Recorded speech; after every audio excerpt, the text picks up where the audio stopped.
Bienvenidos nuevamente a su programa La Voz de la Salud, donde hoy día tenemos un especial muy importante, que es el especial de Halloween, donde vamos a tener un invitado muy especial junto a nosotros. Primero damos la bienvenida a Cami. Cami, bienvenida. Hola Pri, ¿cómo estás? Yo también estoy muy emocionada porque este programa va a ser muy especial, es nuestro especial de Halloween por la semana de Halloween. Y bueno, también hay que conmemorar a Todos Santos, ¿no? Que son nuestras tradiciones. Pero antes, Pri, quería consultarte, ¿a ti te ha pasado alguna experiencia paranormal? No sé si es aquí o en tu casa o tal vez en algún lugar.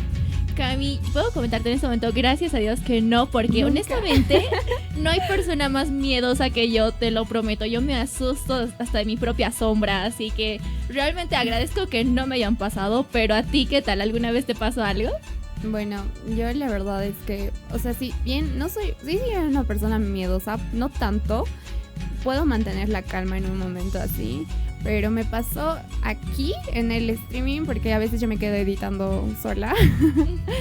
Vi una sombra, a veces pensé que era Marce. La verdad yo pensé, porque justo me pasó cuando la dejaste.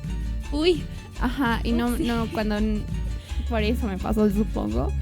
Y bueno, otra en mi casa, en casa de mis abuelos específicamente, tenía un escritorio. Y de la nada yo estaba durmiendo y yo siento que alguien me toca mis pies, digamos. Y yo no le presté atención. Y después me jalaron mi sábana y tampoco le presté atención. Y ya después se sentía muy pesado. No sé, cuando sientes que hay algo, ¿verdad? O y sea, al te fin pones le nerviosa. prestaste atención. Y le presté atención y había un hombre sentado en mi escritorio. Pero, o sea, solo se veía su silueta. Y ya desde ahí ya no. Fue por eso creo que empecé a dormir con la TV encendida. Porque tenía mucho miedo. Pero ya cuando me pasa algo así, como que prefiero no prestarle atención y decir, no está pasando nada.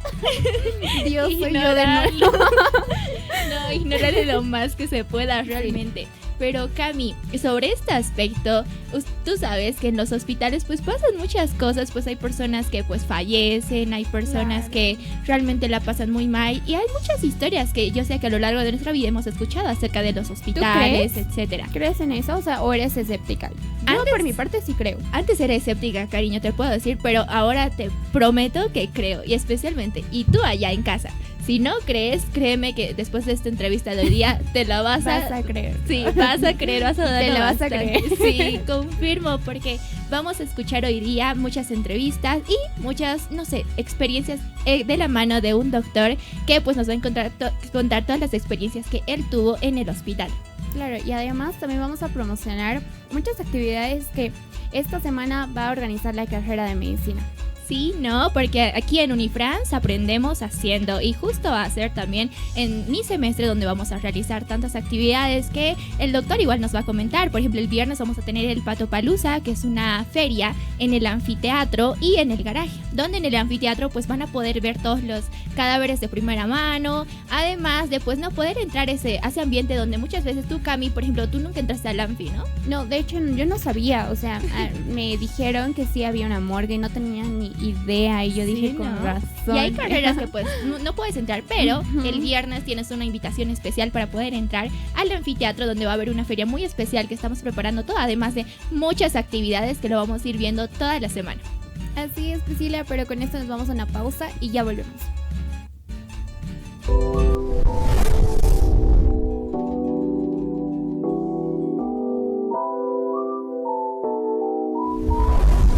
El 45% de los bolivianos dice no tener tiempo para estudiar una carrera.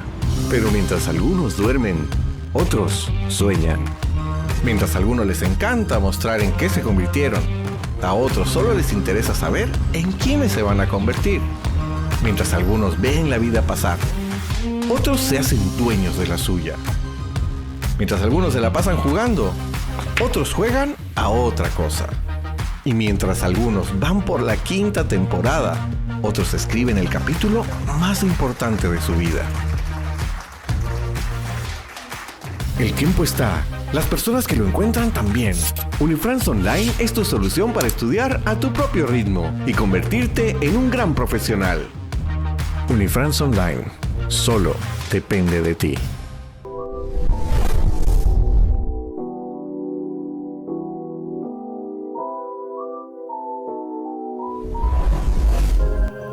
Continuamos con su programa La Voz de la Salud, donde hoy día tenemos a un invitado muy especial, el doctor Álvaro Gabriela Izaguirre, un neurourgenciólogo y especialista en urgencias psiquiátricas, que nos va a acompañar en el tema de hoy día para poder contarnos las experiencias hospitalarias paranormales que tuvo por su especial de Halloween. Bienvenido, doctor.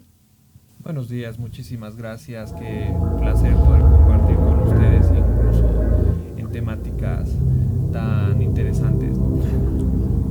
Así es, doctor. Bueno, vamos a empezar con la primera pregunta y es, ¿nos puede contar su experiencia paranormal más fuerte que ha tenido? ¿En qué hospital ha sido? ¿O si ha sido en un hospital con algún paciente tal vez?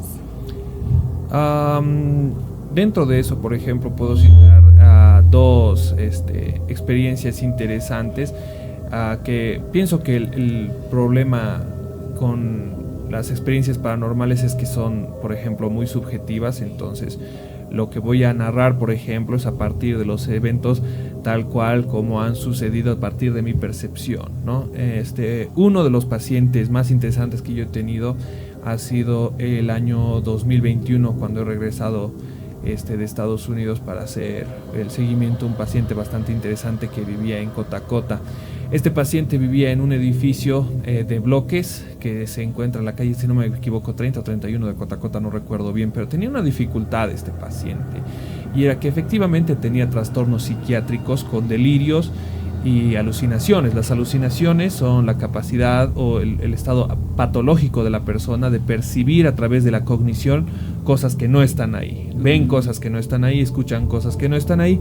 Y los delirios son ideas irreales, completamente irreales, que los pacientes psiquiátricos creen que son 100% fácticas, y que mientras más inteligente es el individuo, más desarrollado y más creíble es el delirio, ¿no? Porque mientras menos inteligencia tienen, sus delirios son de nazis en la luna, pero si es mucho más inteligente, su delirio es que lo persigue la CIA, que, o sea, es irreal, pero es una institución que existe, ¿no? Este individuo tenía problemas no solo de esquizofrenia, sino que también de adicción a las drogas. Consumía habitualmente estupefacientes y tenía una dificultad, y era que el dueño del edificio era su familiar, entonces no había cómo sacarlo, porque vivía en el cuarto piso a mano derecha, y cada vez que íbamos a visitarlo, a hacerle su seguimiento psiquiátrico, era un drama, porque su casa era un asco, todo completamente sucio, y su habitación llena de contenido espiritual, si quieren decir. Tenía tablas de Ouija, velas rojas, todo tipo de indumentaria en la que trataba de contactar con el más allá. Y eso no era todo, sino que los vecinos realmente lo odiaban, porque hacía fogatas, o sea, pequeñas fogatas dentro del departamento. Abría la ventana y salía humo. ¿Y cuál era el problema? Que efectivamente tal vez había un rango en el que esas proyecciones astrales funcionaban, que el humo efectivamente en el techo del departamento efectivamente pintaba rostros, ¿no? Entonces, ¿cuál era el problema con eso? Los rostros por el humo no se pueden pintar, tú no los puedes hacer, son completamente aleatorios. Entonces sí llamaba la atención, sí era muy extraño, pero bueno, o sea, no pasaba más. Era muy difícil hacerle seguimiento en calidad de paciente, porque era una persona que no quería dejar las drogas, y su delirio era evidentemente un delirio de contenido satánico religioso. Entonces sacarlo de esa línea de contenido era muy difícil, principalmente porque cuando consumen drogas y estupefacientes, los medicamentos psiquiátricos no tienden a funcionar, porque tienen principios activos similares. Entonces, ¿qué es lo que pasa? Pasa el tiempo y el individuo fallece. En este caso fallece por una inanición, no es que muere por una sobredosis, fallece de inanición, no comía. Entonces termina falleciendo, pero no ahí, termina falleciendo en un hospital posterior a una internación, lo agarra el COVID y termina falleciendo. Pero ¿cuál es el problema? Que ojalá ese hubiera sido el fin, trágico como es, pero el fin. Posteriormente otro individuo se pone a vivir en el mismo departamento, y tal vez sí existen las energías que se niegan a irse, al individuo le pasa lo mismo. Empieza con el consumo de drogas, empieza a jugar con ouijas y empieza a hacer las mismas cosas que hacía el anterior inquilino. Pues que no era paciente, era un inquilino completamente sano. Entonces, sí, efectivamente hay cosas que trascienden nuestra comprensión del mundo, por ejemplo, pero yo en este momento no me atrevo a hacer una especulación de qué es lo que sucede. Hay cosas que desde ya no se pueden explicar, ¿no? el cerebro, por ejemplo, cuando nosotros vemos películas de terror y cosas que nos asustan, el cerebro entra en el mecanismo de pelea o defensa que hace que lo que llaman, se agudicen nuestros sentidos y empezamos a escuchar cosas que normalmente no escuchamos o a ver cosas que normalmente no escuchamos. Pero cuando ya empezamos a ver cosas que realmente no están ahí a través del rabillo del ojo, es donde empieza el proceso neurológico de la sugestión, que creemos nosotros en nuestro cerebro cree que hay algo, entonces empezamos a verlo o a creer que está ahí, aunque su ausencia no es palpable, ¿no? Claro. Y sí, Doc, y usted mencionó un tema importante sobre las películas de terror y etcétera, y hay personas que allá en casa seguro nos están escuchando que les gustan esas películas y pues también conocen personas que les encantan. Entonces, ¿nos podría explicar brevemente qué es lo que pasa con nuestro cerebro al ver estas películas de terror o cuáles son los efectos que puede tener médicamente hablando? Claro que sí, yo soy un fan de películas de terror y de literatura en general. Entonces hay que hacer dos separaciones, digamos, de los géneros, que son el terror y el horror. El horror, por ejemplo, el género del horror está dirigido a presentar circunstancias o escenificar crímenes que desencadenan en nosotros una repulsión desagradable en contra de los eventos, las personas o los actos, de descuartizamientos, asesinos en serie, que es el famoso, las películas gore, que son, en lo personal a mí me parecen súper desagradables, ¿no? Eso es una película de horror. En cambio, una película de terror es aquella que nos pone en una circunstancia en la que enfrentamos lo desconocido. Las películas que se centran en fantasmas, actividad paranormal y entidades demoníacas que nosotros no entendemos el razonamiento que tienen o los motivos por los que pasan a nuestro plano. Entonces eso es una película de terror. Entonces ambas, ¿por qué es importante diferenciar los géneros? Porque ambas afectan al cerebro de forma distinta.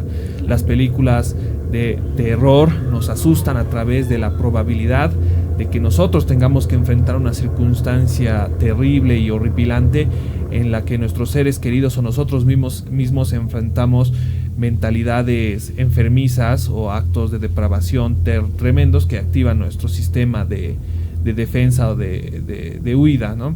Que son altamente adrenérgicos. La médula suprarrenal empieza a secretar grandes cantidades de adrenalina y se empiezan a sintetizar grandes cantidades de cortisol. La adrenalina para adquirir fuerza y velocidad en los músculos, y el cortisol para que a través de la gluconeogénesis tengamos abundante glucosa en sangre para que estos músculos que estamos utilizando a través de la adrenalina no se desgasten rápidamente. Entonces es el objetivo científico. En cambio, eso es en el horror, perdón. En el terror enfrentamos una circunstancia que nosotros desconocemos y nos causa miedo y ansiedad porque desconocemos cuál es el futuro o la naturaleza de las entidades que enfrentamos. Perfecto, doctor, muy interesante su explicación. Y volviendo al tema que estamos tocando el día de hoy, doctor, sé que usted ha trabajado en hospitales muchos años, entonces ¿nos podría comentar alguna experiencia que usted vivió dentro del hospital? No sé, en algún momento en el cual estuvo ahí. Así es, doctor. Bueno, acotando lo que dice Priscila, sabemos que los hospitales de La Paz, algunos son muy antiguos, ¿no? Como ser el hospital de clínicas o el hospital general, o tal vez el obrero. No sé, usted nos puede decir cuál ha sido el hospital más pesado en el que ha trabajado o en el que le ha sucedido algo especial. En el hospital general, por ejemplo, una de las experiencias más fantasmagóricas, entre comillas, que yo he tenido ha sido cuando me encontraba rotando otorrinolaringología. En ese momento nos habían asignado solo éramos 2 personas que estábamos haciendo el turno de otorrino, y normalmente las emergencias otorrinolaringológicas involucran fracturas o rupturas del vómer, el hueso del medio de la nariz, no lo que llaman ¿cómo se llama esto? Lo que endereza la nariz, ese es vómer, ¿no? Pero coloquialmente tiene otro nombre, ¿no?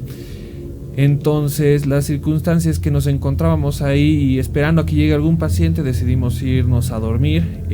Para nuestra mala suerte, la habitación para dormir durante el turno era en la planta baja, que daba al jardín.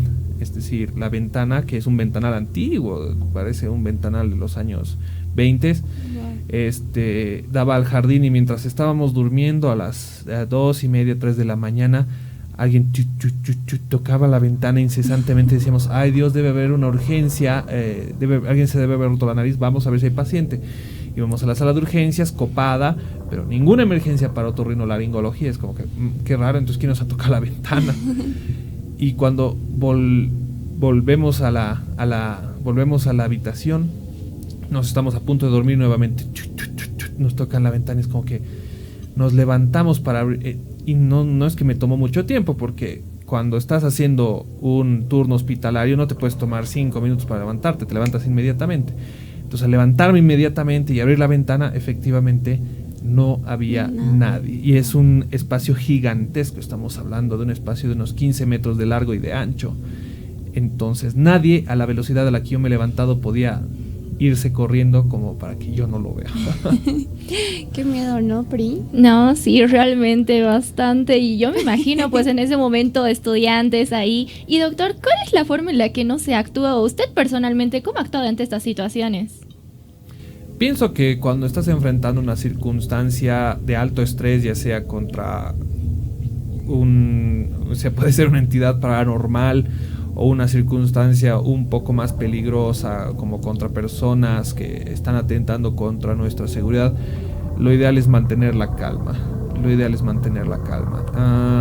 Pensar lo que nos... Hay un viejo mito de los nativoamericanos de los Estados Unidos, de los indios navajo, que enseñaban un pequeño acertijo para saber si las personas o los miembros de su tribu estaban listos para salir al bosque solos. Y era un acertijo sencillo: poner en una tabla de madera un lobo en un extremo. Había un lobo acechando una presa en un extremo, y al dar la vuelta a la tabla había un conejo fumando una pipa. Y la pregunta era para los novicios: ¿por qué fuma el conejo siendo que está acechado por un lobo? ¿Alguien sabe la respuesta? No, está relajado. Sí, exacto, está relajado. El conejo fuma la pipa sabiendo que lo acecha un lobo porque es más inteligente que el lobo. No le puede ganar en fuerza, no le puede ganar en velocidad, así que usa lo que tiene, su inteligencia. Wow, bastante interesante. Sí. Y tenemos más preguntas que realizarle, pero vamos a ir a una pequeña pausa y ya volvemos.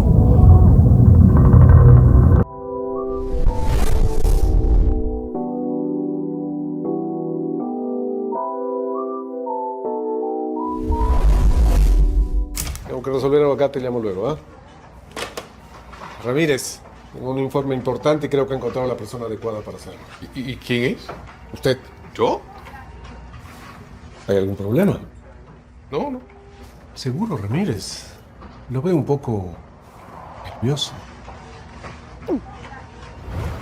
¿Alguien dijo nervios? No, para nada. ¿Seguro? Nervio, pánico, desesperación. Malagueña Salero. ¿Alguien está en llamas? Ramírez, ¿me está escuchando? Tome, para mañana, primera hora, en mi escritorio. Solo con teoría no haces nada. Gradúate con experiencia. Aprende haciendo. Unifrance. Innovación en educación.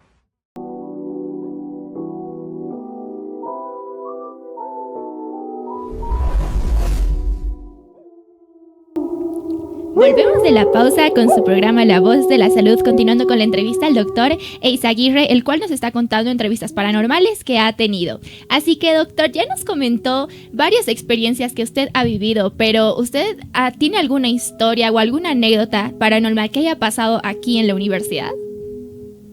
Pues sí. Como saben, la universidad goza de su anfiteatro, ¿no es verdad?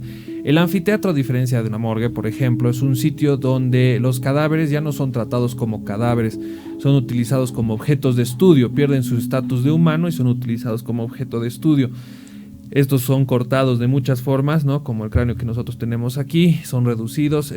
Por ejemplo, para obtener los cráneos, cortamos la cabeza y la ponemos a hervir en agua hirviendo, valga la redundancia, con cloro, lo cual hace que se degrade rápidamente el tejido blanco, y con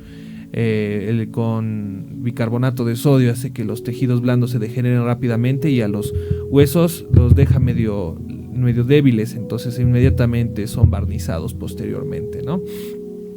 El objetivo, sin embargo, es que para llegar a ese proceso, para poder descuartizarlos posteriormente, porque es la palabra, están descuartizados, primero tienen que tener un proceso que se llama, ¿cómo se llama esto? De formolización, ¿no? La formolización es un proceso relativamente sencillo. Se introducen dos tubos, un tubo en la arteria carótida derecha y otro tubo en la arteria carótida izquierda. El tubo de la derecha se lo prende con presión y empieza a ingresar el formol que empuja la sangre del cuerpo y la hace salir por el tubo del lado izquierdo. Entonces utilizamos el sistema vascular para vaciarlo de sangre y reemplazarlo por formol, que va a hacer que los tejidos permanezcan sin destruirse y sin degenerarse, porque el formol es antibacteriano y son las bacterias las primeras que empiezan la degeneración de los cuerpos, ¿no? ¿Cuál es el problema? En uno de esos momentos en los que todavía traíamos cadáveres de forma irregular, es lo único que voy a decir al respecto, llegó un cadáver que estaba en inmersión. La inmersión es cuando se están preparando para ser formolizados y se encuentran en lo que nosotros llamábamos la piscina. La piscina está hecha justamente de losa de piscina y se encuentra llena de formol. Se deposita el cadáver ahí y está en inmersión, está hundido en el formol. ¿Cuál es la circunstancia posterior, sin embargo? Que en una de esas el formol, como ustedes deben haber visto, si es que no han visto, es verde denso, parece como agua de pantano. Entonces casi no se pueden ver a los cadáveres dentro, solo se pueden ver algunas partes. Sin embargo, sí se podía ver un punto rojo, clarísimo, tan claro como si lo estuvieras viendo a través de agua cristalina, y todo el mundo decía: ¿qué es eso? ¿Qué es ese punto rojo que está en el formol? Entonces, un misterio corto, porque posteriormente se lo saca, como 2 meses después lo sacamos de la inmersión y vemos que el cadáver poseía un anillo con lo que yo me imagino es un rubí. No soy experto en joyas, pero una joya tan roja, me imagino que sea un rubí con un anillo de oro. Y ustedes dirán: ¿cómo sabe, doctor, que era una joya de verdad y oro de verdad? Porque si no hubieran sido de verdad, el formol lo hubiera desgastado, lo hubiera quemado hasta hacerlo polvo. Entonces era una joya de verdad. ¿Cuál era el problema? Todo el mundo se lo mira y dice: qué raro.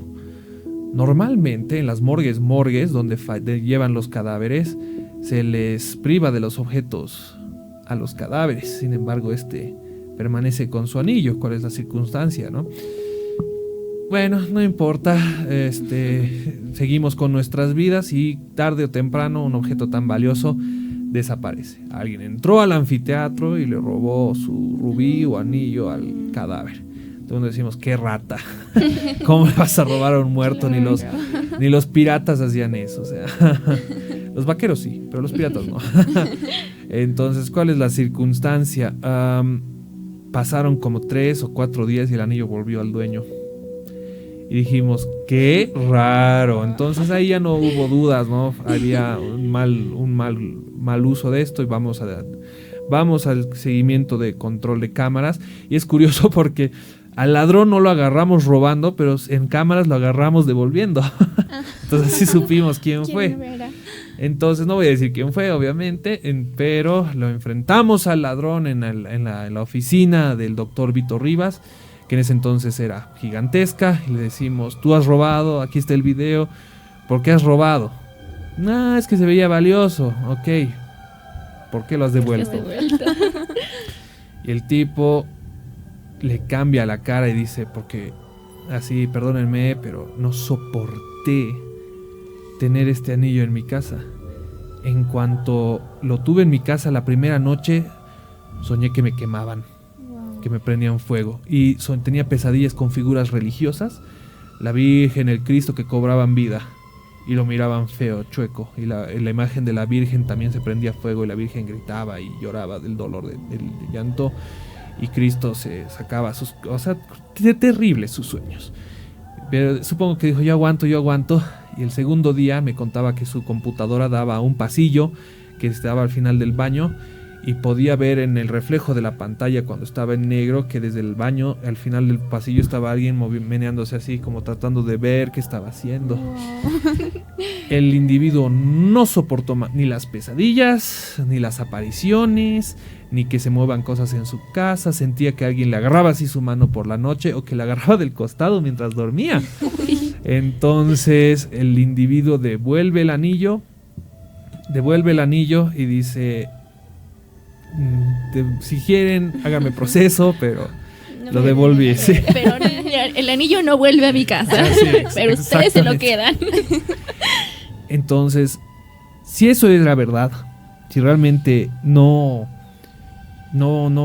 le creció una conciencia en los 3 días que robó el anillo, explicaría, si es que es verdad que ese objeto era un objeto maldito, explicaría por qué nadie en la morgue se lo llevó tampoco.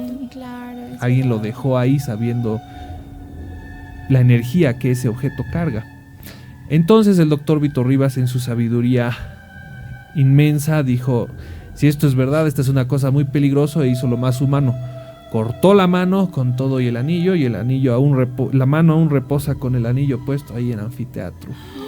Wow. Wow. Qué interesante. Y doctor, quería consultarle a la hora de que les quitan los objetos a los pacientes que, bueno, ya fallecieron. ¿Existen algunas costumbres o procedimientos que se realizan, tal vez usted ha visto o usted lo ha hecho, para pedir permiso, tal vez para estudiar el cuerpo, para... O también, Cami, sí, te menciono porque sí, igual nosotros como estudiantes de medicina, doctor, sabe que necesitamos pues cráneos, partes del hueso e incluso y no, pues o sea, mis compañeros me decían que no sé, bendecían sus cráneos, bendecían los huesos o algo así, o pedían permiso porque si no tenían pesadillas, algo así. ¿Nos podría comentar? Depende de dónde estás, ¿no? Porque hay creencias alrededor del respeto hacia los muertos en todas partes, sin ir muy lejos. Por ejemplo, si ustedes van a Italia, en la estación de policía, antes de ingresar al área donde se mantienen los cadáveres y donde están las víctimas de asesinato, las puertas están llenas de ajo para espantar a los malos espíritus. Y eso es una cosa que yo personalmente, yo, Álvaro Izaguirre, digamos, he trabajado haciendo, y es primero pedir permiso y luego pedir disculpas, que es cuando enfrentas un cadáver, es decirle: lamento que esto te haya pasado, esta persona era sí o sí el hijo de alguien. No sabemos, hermano, padre, quién sabe, ¿no? Pero sí sabemos que no hubiera nacido si no hubiera tenido madre, ¿no? Entonces lo primero es pedirle disculpas y decirle que lamentamos lo que le haya pasado, y posteriormente trabajamos la pieza cadavérica de acuerdo a la necesidad. Si es un proceso de necropsia, ¿no? Se hace la famosa incisión en Y y la incisión en T, porque así como está esto, se abre el cráneo para evaluar el cerebro humano, para ver si hay algún grado de lesión cerebral, para ver si ha adquirido un color pálido en caso de que haya isquemia cerebral, o la extirpación de los órganos en la incisión en Y, para ver el grado de degradación de los tejidos. Por ejemplo, en el envenenamiento, cuando se hace la incisión en Y, puedes ver cómo los órganos internos, principalmente los digestivos y el hígado, se encuentran casi con un aspecto como quemado, ¿no? Como si se hubieran prendido fuego por adentro, con cáusticos y etcétera. Pero igual de aclarar que yo no tenía idea, pero había sido real. Sí, eso es Sí. Yo mamarse y ojalá le pedí permiso. Sí, yo creo que sí, Camilo. Para que Porque es la estrella especial del streaming. Pero sí, Doc, muchas gracias realmente. ¿Y será que nos puede comentar así la experiencia que más lo impactó de una experiencia paranormal, algo así? Y usted nos comentaba fuera de cámaras que usted antes no creía en esto, pero así la experiencia que le dijo, ¿sabes qué? Sí, sí es verdad. Lo que pasa, por ejemplo, en la experiencia que tengo para encontrar tanto la bondad en el más allá y la maldad en el más allá, ha sido en la Facultad de Medicina. La primera vez que me di cuenta de la existencia de una entidad más grande que nosotros, a quienes lo llaman Dios, Jehová, Alá, lo que tú prefieras, es en histología. Cuando yo pasaba histología 2, veía cómo estaban unidos los tejidos y cómo uno se relacionaba con otro, y por eso viene la palabra, ¿no? Tejido. Se notaba que esto había sido hecho. La biología, toda la cosa, la ciencia puede explicarlo, pero efectivamente había un diseño, como quien ve las tiras de algodón en algo que han cosido, ¿no? Entonces, por ahí viene el tejido. Y ahí es como encontré que efectivamente hay algo más grande que nosotros en el sentido bueno. Por ejemplo, en ese sentido, yo tenía una paciente que tenía leucoaraidosis. La leucoaraidosis es como un tipo de evento vasculocerebral, es decir, como un trombo, ¿cómo explicarlo? Lo que llaman coloquialmente derrame cerebral. Cuando se obstruye un vaso sanguíneo del cerebro, se le cae la mitad de la cara del lado opuesto y están ahí paralizados, ¿no? La leucoroidosis es eso, pero en pequeños vasos sanguíneos. Y se llama leuco, que quiere decir blanco, porque en la tomografía se ven múltiples puntos blancos, pequeñísimos, pero múltiples, que indican infartos pequeños de pequeños vasos sanguíneos. Entonces, por ejemplo, esta era una persona mayor, ya tenía 76 años, ni siquiera hablaba español, era una persona del campo, y como tenía un compromiso neurológico, es la razón por la que habían pedido una evaluación mía, yo le dije, perdónenme, pero esto no se va a recuperar, no hay regreso de esto, los tejidos han sido privados en una gran extensión de oxígeno y las neuronas de eso no se regeneran, bueno, ningún tejido, pero las neuronas en particular no se regeneran, porque hay una regla que se llama, y aprende, que es la regla del 3-3-3, 3 minutos sin oxígeno, 3 días sin agua, 3 semanas sin comida, es lo que basta para matar a un ser humano. Wow. Entonces, sin embargo, estos individuos, la familia se presenta en la capilla, que la capilla era tenebrosa, principalmente en la noche, y le dicen, ¿sabes? Dios, si estás ahí, cura a mi mamá. Y yo decía, bueno, o sea, tal vez encuentran algo de consuelo en la religión. Y aproximadamente a las 2:30 de la mañana se despierta la paciente, toda tontada, se saca los electrodos, se saca las máquinas y se va caminando. Wow. Y cuando le hacen la tomografía, como un milagro, ya no tenía nada. No tenía nada. Y te empezamos a debatir, debe tener síndrome de... debe tener esto, debe tener síndrome de lisis tumoral, síndrome de Pancoast extrapulmonar, o sea, me acuerdo todavía los diagnósticos diferenciales para poder explicarlo. En contraste, por ejemplo, cuando, no me acuerdo ni siquiera qué estaba rotando, para que vean que me impactó mucho, estaba rotando alguna cátedra que exigía rote nocturno en Cosmil, el hospital militar. Tal vez no saben, pero detrás de Cosmil, en el edificio más grande de Cosmil, hay varios pisos así separados por las gradas, y de grada a grada y de piso a piso puedes ver el otro piso. Entonces, mientras estábamos caminando, ¿no? Como quien es joven con sus compañeros, dice, uy, vamos a dar una vuelta al hospital de noche, ¿no? Claro, ¿por qué no vamos? Así de... Sinceramente yo no quería ir porque era muy tarde y yo soy de respetar mucho mis horas de sueño. Entonces, duerman, dormir es maravilloso para el cerebro. Los adolescentes duermen mucho porque tienen mucha melatonina y hay que dejarlos dormir. Y ¿cuál es la circunstancia, no? Estamos caminando y uno se detiene bien asustado y dice, miren. ¿Qué, no? ¿Qué ves? Así, hay una mujer o hay una persona ahí parada en el piso de enfrente. Es como que yo no veo nada. Sí, no, que no sé qué, no. Ya se tornó serio. No, hay alguien ahí. Y es como que, ¿no? Siendo que yo ya he establecido que yo quiero mis horas de sueño, digo, si yo voy, te quedas más tranquilo. No vayas, o sea, para que alguien me diga, no vayas, pensando que estaba pasando gracioso, dije, tranquilo, ¿no? Creo que está asustado en serio, le voy a hacer un favor si voy. Entonces bajo muy rápidamente, ¿no? Llego y les hago así, pero les cambia la cara. Yo los estoy viendo y les cambia su cara y solo me hacen así. No. Y yo, me doy la vuelta y efectivamente había la entrada del ascensor, el asiento para los pacientes que están esperando que se termine la evaluación, una maceta con una planta y una mujer blanco-gris, wow, con un velo así negro así y sus ojos grandes, abiertos, que lloraba algo como negro, sujetando un bebé igual de muerto y gris. La sujetaba de su pierna y de su brazo y me lo sacudía así en mi cara. Ay, no. Y así como aparece, desaparece. Wow. No, pues que basta, volví corriendo con mis compañeros. Les dije lo que había visto y volvimos corriendo, pero con el ruido que hicimos corriendo nos escucharon y nos llamaron la atención, nos empezaron a reñir. ¿Por qué están saliendo? No hay urgencias. Tuve que decir la verdad. Claro. Después de decir la verdad, como que ya le bajaron 2 cambios a la llamada de atención que nos estaban dando. Y nos dijeron, eso te pasa. Eso les pasa por salir a buscar fantasmas. Porque el que busca encuentra. Y doctor, hablando de estas cosas sin explicar, usted me comentaba que sí existen los llamados así zombies. ¿Nos puede contar un poco más sobre eso?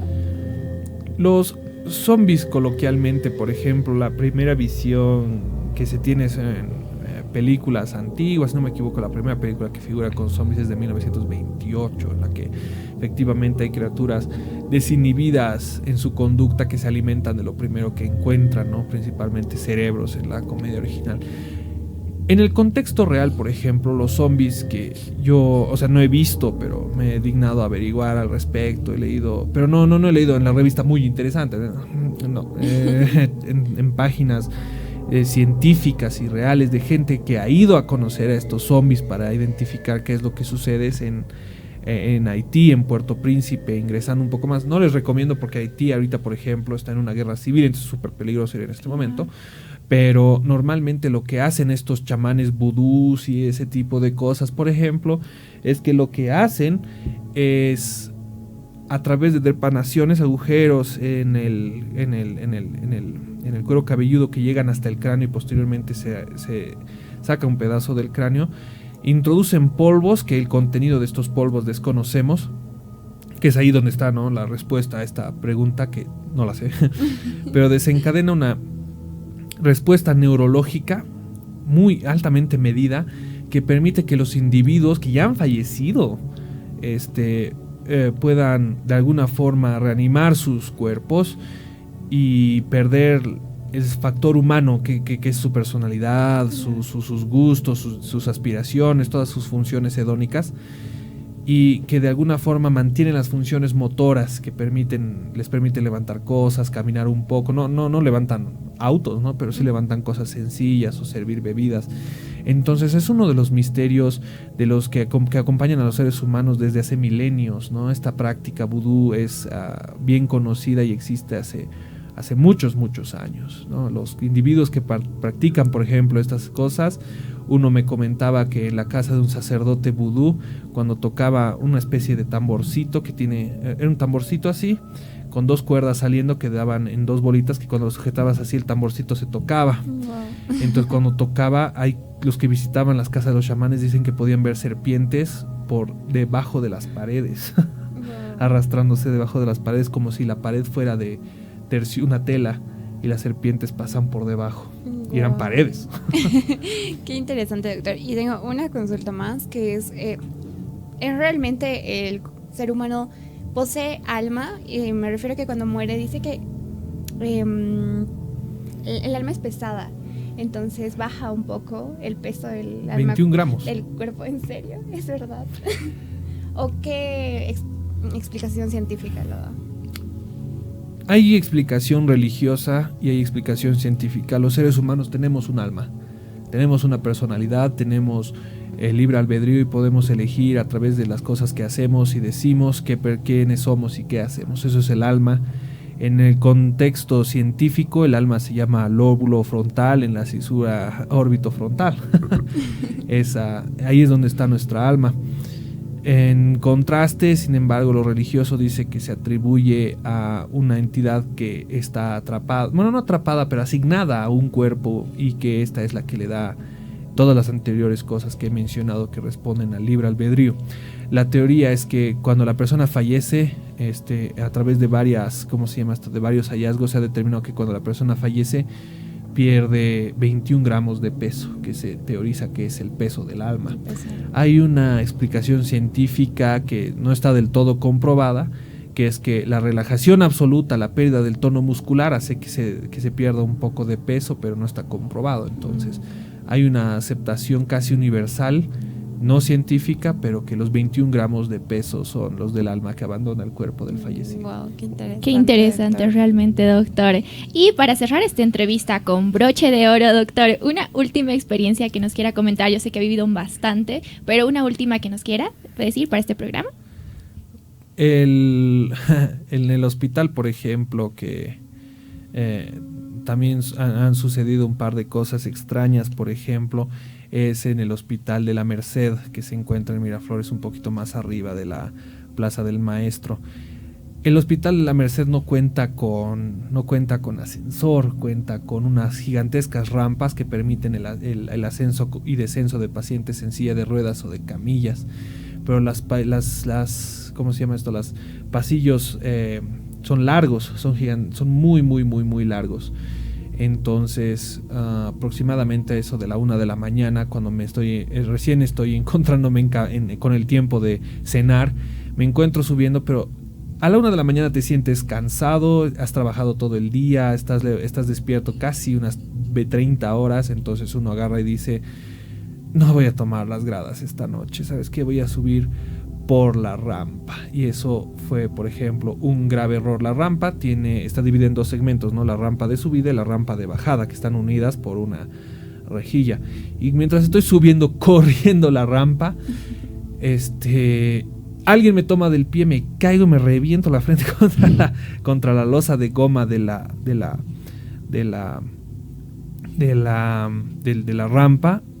Me levanto, me agarro la cabeza, que después tenía un chichón y todo estaba lila, pero me reviso el tobillo y efectivamente tenía una marca de mano así en mi tobillo. Y digo, qué raro, y subo cojeando, ¿no? Porque encima me salieron, y les digo a las enfermeras, me ha pasado tal cosa. Y se miran y te ha agarrado la Judith. Ay, y yo, ¿qué? Había una enfermera que trabajaba acá, que ya era mayor, falleció acá mientras trabajaba. ¿Y sabes por qué te ha agarrado? Te apuesto, me dijo. ¿Qué? Estabas corriendo, ¿no ve? Sí. Y se miran y me dijeron, no corras en el hospital. ay, no. Bueno, doctor, también tengo entendido que la carrera de medicina está organizando una feria. Ah, sí. Exclusivamente para estas épocas de Halloween, Todos Santos. Ujú. ¿Podría promocionarla? Comentarnos, por favor. Claro que sí. Como saben, el lema de nuestra universidad es transformar la educación en Bolivia. Yo creo firmemente en ese lema. El trabajo que yo hago, que mis estudiantes hacen, que hacemos en conjunto, está dirigido a cumplir ese objetivo, que ningún proceso académico tiene por qué ser aburrido. La medicina de por sí ya es entretenida, pero si le das ese toque que permite unir los puntos entre lo extraño, lo anormal y lo divertido y lo académico, hay puentes gigantescos que podemos cruzar. La feria es este 31 de octubre, desde las 2 de la tarde hasta las 6 de la tarde, creo. Se va a realizar en nuestro anfiteatro, para que vayan a conocer a los cadáveres de verdad, para que vayan a verlos, para que vayan a ver las piezas patológicas. Tiene una temática sumamente entretenida, que es la temática del colegio Hogwarts, ¿no? Entonces, nuestros estudiantes, como Priscila, por ejemplo, están dedicando mucho tiempo a su decoración, a sus disfraces, para que todo el mundo se sienta bienvenido y que aprendan algo y se diviertan, ¿no? Entonces ahí contrasta. Si no has aprendido nada, por lo menos estás divertido. Y si no te has divertido, por lo menos has aprendido algo. Así es, y con esto vayan a ver, ¿está expuesta, no, la mano? ¿Con el anillo o no? Hay varias manos. Hay Todas varias con manos. historias. Vamos a ir a verlos. Y reciban la invitación del doctor Eizaguirre, de la carrera de medicina, y nos vamos a una pausa. Muchas gracias, doctor, por esta entrevista. Ha sido un placer.